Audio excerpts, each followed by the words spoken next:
प्यारे देशवासियों, पिछले 10-12 साल हम लगातार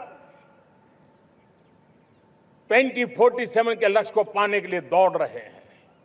एक के बाद एक सोपान सिद्ध कर रहे हैं। हमने सोचा भी नहीं था कि हमें इसमें भी कुछ मुसीबतों का झेलना पड़ेगा। पिछले 10-12 वर्ष में कितने संकटों का सामना करना पड़ा। कोरोना जैसी वैश्विक महामारी ने पूरी दुनिया को चिंता में डाल दिया था। सारी व्यवस्थाएं चरमरा गई थी। कोरोना से बाहर निकले, युद्ध की विभीषा की खबरें आने लगी। कहीं यूक्रेन तो कहीं पश्चिम एशिया, हर जगह पे तनाव का माहौल। और पता नहीं भविष्यवेत्ताओं ने तो न जाने क्या क्या घोषणाएं कर दी थी। देश को डराना, देश को भयभीत रखना, देश को चिंतित रखना, इसी में कुछ लोगों को आनंद आता है। वैक्सीन नहीं मिलेगी, कोविड में लोग बचेंगे नहीं, कुछ भी नहीं होने वाला।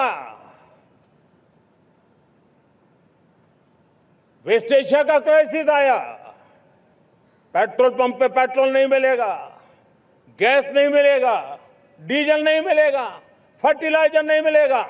सारी दुनिया भर की अफवाहें फैला करके भारत के लोगों को भयभीत करने का, डराने का, चिंता के अंदर डुबो देने का कुछ लोगों को आनंद आ रहा था।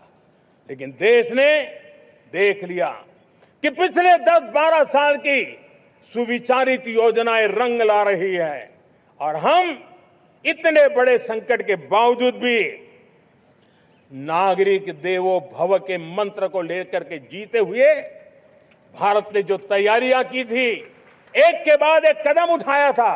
सोचा नहीं था कि संकट आएगा, लेकिन उस संकट के समय में ये सारी चीजें काम आ गई और आज देश में गैस भी है, पेट्रोल भी है, यूरिया भी है। हम अपनी ताकत के ऊपर खड़े हो रहे, चल रहे। मेरे प्यारे देशवासियों, दुनिया के इन संकटों का प्रभाव हर किसी पर हुआ, हम भी अछूते नहीं है। यूरिया के दाम दुनिया में 3,000 रुपया पहुंच गए एक बोरी का।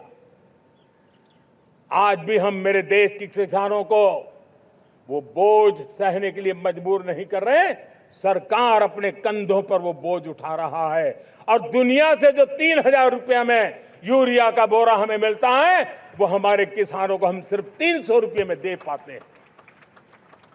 इतना ही नहीं, डीएपी आज दुनिया में बाजार 5,000 पहुंच चुका है। लेकिन मेरे देश के किसानों को दिक्कत ना हो, इसलिए 1,350 रुपये में आज भी डीएपी देने का काम हम कर रहे हैं। এবিপি আনন্দ, এগিয়ে থাকে, এগিয়ে রাখে।